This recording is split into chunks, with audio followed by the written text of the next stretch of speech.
So, as many of you know by now, I'm a huge J.R.R. Tolkien fan. I love his works. He's the author of The Lord of the Rings and The Hobbit and many others. But in The Hobbit, one of the main villains is a dragon named Smaug. And this dragon is very greedy. He's gathered together this whole treasure hoard, and he actually sleeps on it. He sleeps on this bed of gold. And Tolkien brilliantly describes how dragons view their treasure. He says, dragons may not have much real use for all their wealth, but they know it to an ounce. So they don't really use their wealth, they don't really have much use for gold, but they know it. They've counted every single coin. And so when the hero, Bilbo, finds him, he takes one golden cup from his pile, just one cup. And it seems so small in comparison to the massive mound of gold that the dragon is sleeping on. But when Smaug wakes up from his nap, he notices that that cup is missing, and he flies into a rage. And it's said that his rage passes description, the sort of rage that is only seen when rich folk that have more than they can enjoy suddenly lose something that they've long had but have never before used. And I love how Tolkien writes this, right? That the dragon is missing this wealth, kind of like a rich person who has all this stuff. They don't really use it anymore, but they miss it once it's gone. It's just a beautiful encapsulation of greed. And I remember as a kid looking at this dragon and thinking to myself, come on, Smaug. Like, you've gotten so much treasure. Why are you missing this one thing? It didn't make any sense to me as a kid. And then I grew up. And I got a job, and I started making money, and I realized, oh, okay, money is a lot more fun than I thought. Like, you can do lots of cool stuff with it, you can buy lots of cool stuff with it, and suddenly the greed of Smaug became a lot more realistic, disturbingly so. And our society right now is incredibly materialistic. It's always telling us we need more stuff. We need more clothes, we need more gadgets, we need more decorations, cosmetics. We always need more. And even though we all like different stuff, depending on what our hobbies are, we all like it. We all like to collect whatever stuff we're into. And the ads are always saying, don't be satisfied with what you have. You need more. You need to upgrade. You need better. No matter how much we have, there's always a desire for more, even when it comes to stuff that we don't really need. And then once we have all this stuff, it's hard to let go of it. It starts to take over our closet, and then it takes over our room, and it takes over our whole house, and then it takes over the garage, and you have to rent like a storage locker to keep your other stuff, and then heaven forbid you have to move, and you have to bring all that stuff with you somewhere else. But this clutter can have an effect on our lives. I don't know if you've ever walked into a room in your house and just felt stressed just from looking around. Like, wow, I've accumulated a lot of possessions over a short amount of time. And all of us struggle with this in different ways, and I'm no exemption. In fact, as I was preparing for this homily, Father Simon ever so kindly reminded me of my love for hoodies. And he said, maybe you can preach on that. I was like, yeah, well, maybe, we'll see. And he said, how many hoodies do you have anyways? I'm like, I actually don't know. So I went up to my closet. Guys, I have a problem. I have a problem. I have 10 hoodies. Okay. That's more than one for every day of the week. Like, that is way too many. But let me try to justify myself just a little bit. You can't wear the same hoodie to everything, right? You need to have your workplace hoodie, your stay-at-home hoodie, your napping hoodie, your sports hoodie, your dress hoodie for special occasions. You need all these different kinds. But lest you think that I am the only priest in the house with a hoarding problem, you've heard by now Father Aaron's board game collection. Now, I would just like to point out that that board game pile is actually touching the ceiling, if you can see right there. So, and this is not even all of them. He had some in his car, he had some in his office, he had some that were delivered that day. All in all, last time we counted, there was 59 board games. I didn't even know that many board games existed. okay? And you can bet that I tried to find what Father Simon was hoarding. Like, I did my research. I searched high and low. Turns out the man is a saint. He is way holier than both of us put together. He doesn't collect anything. He's so free. He lets go of everything, including his own hair.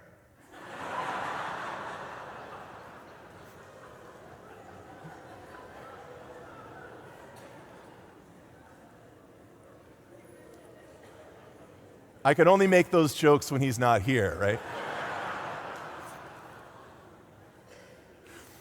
But seriously, isn't it true that sometimes we act like mythical dragons and we heap up piles of our special stuff and we don't want to share it, we don't want to give it away to anyone else, we don't want to loan it, and we certainly want to keep adding to it?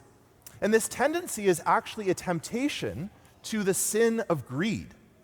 And we're in this preaching series right now called Deadly. We're taking 7 weeks to walk through the 7 deadly sins. And these are serious vices that lead to other sins, and if they're left unchecked, they actually can lead us to spiritual death. And one of these 7 deadly sins is the sin of greed. And it's this preoccupation, sometimes even an obsession with material wealth.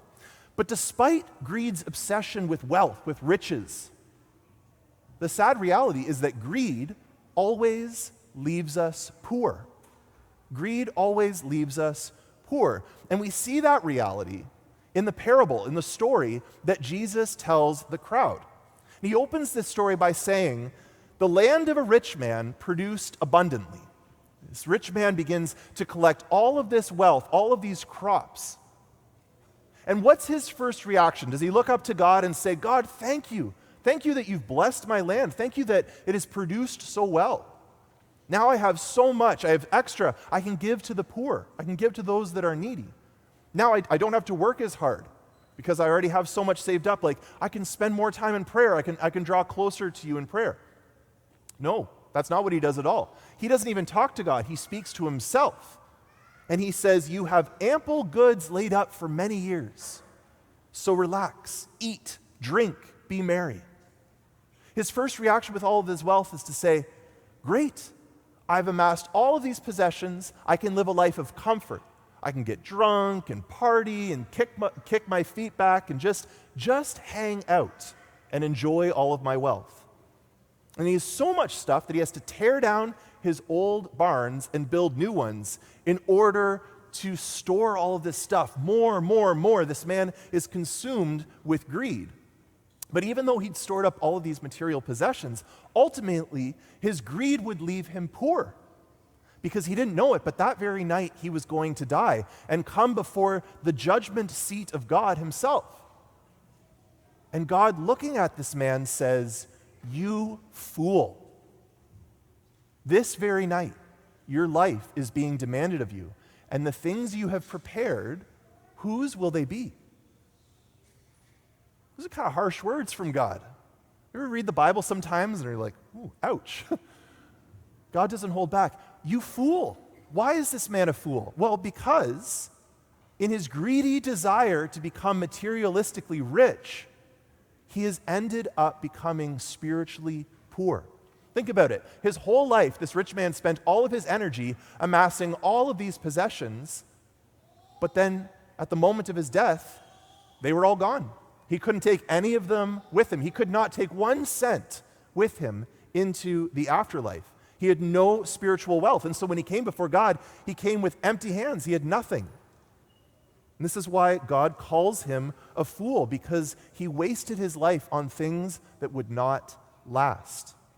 And so for eternity now, he was poor. And this is why Jesus says the moral of the story is take care.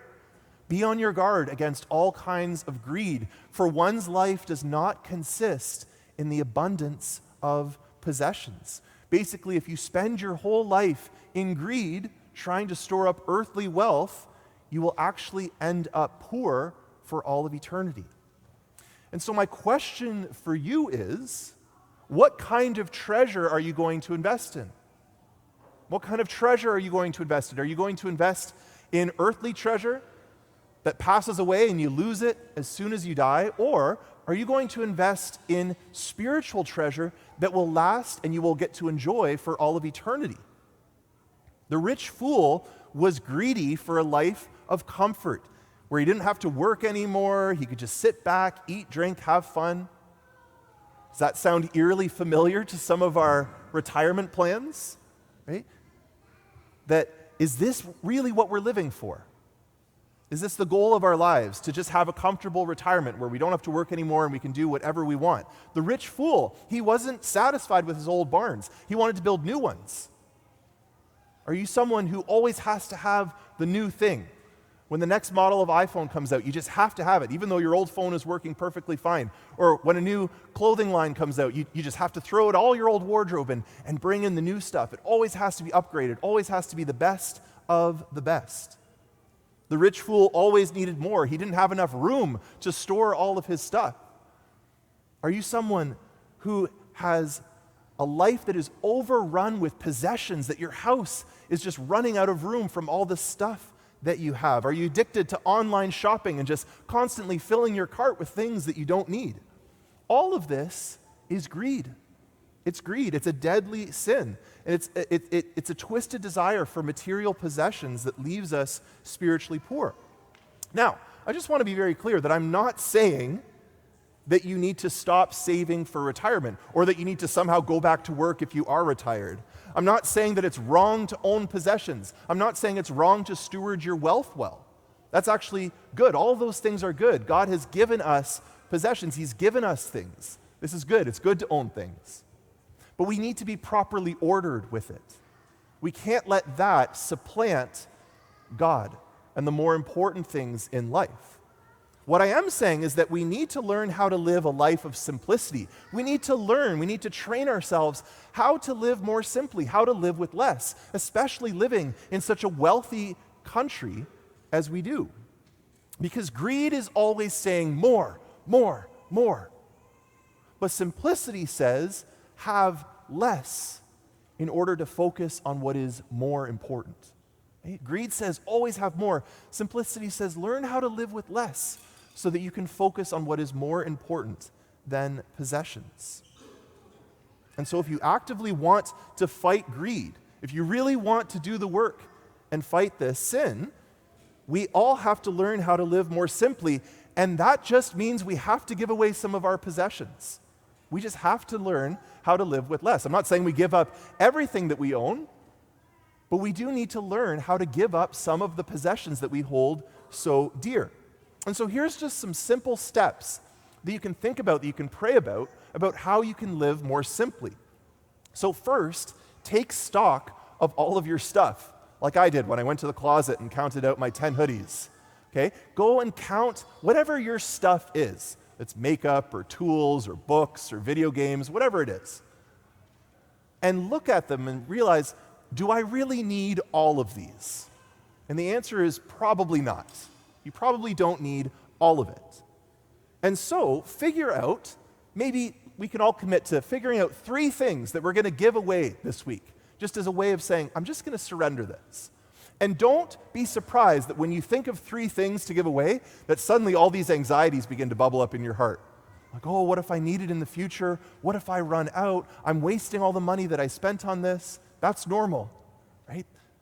That's just the temptation of greed rising up again, trying to throw you off. So fight through that temptation and then just commit to giving it away, being free to give away some of your possessions. We're not going to die. We really aren't. And then to pray as we're doing so and saying, God, I'm doing this as a prophetic gesture, as an action saying, I don't want to be ruled by greed. I want you to be the center of my life. And so I'm giving away these small possessions as a symbol of the fact that I don't want to be ruled by possessions. And when we declutter our lives like this, we show that God is our greatest treasure. We make room for him. Now, greed, it can be a temptation for all of us, but when we spend our energy on acquiring more stuff, what happens is we lose that space for God in our lives when we acquire more and more clutter. And that's why Paul says we have to put to death, therefore. whatever in you is earthly, including greed, which is idolatry. He compares greed to idolatry because when we have all these possessions and all of our energy and all of our focus is on that, it becomes like a god in place of the one true God. And so he says, put it to death. He knows how hard this is. It's hard to put to death what's earthly in us. He says, put it to death, though, for the sake of the glory that God has for you. Because the reality is that we weren't made for this earth. You weren't made for this earth. This earth is temporary. Your life here is temporary. And you were made for heaven. God has created you to be with him for all of eternity. And Jesus promises in his word that in his Father's house there are many rooms prepared for us. I don't know if you realize just how awesome heaven is going to be. Like, heaven is going to be so much fun. I can't wait to go. It's going to be a blast. I can't wait to see what God has prepared for me, what God has prepared for you. I don't know what your place in heaven is going to look like.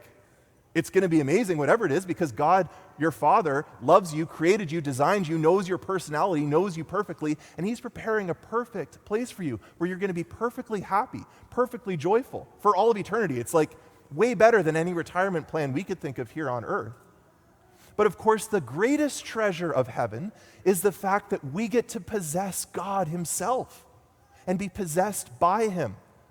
That the Jesus who we love so much, we'll get to gaze upon his face for all of eternity. Jesus in the Bible says that he is like a pearl of great price, that a wise man would be willing to sell everything he owned in order to possess Jesus. And in heaven, we get to receive him, be loved by him, delight in him, enjoy him for all of eternity. Heaven is going to be wonderful. And so let's start living for it now. Let's start living for it now with eternity in mind. Because the glory that God has prepared for us, the treasure that he's prepared for us in the life to come, is way better than any earthly wealth we could store up here on earth through our own greed.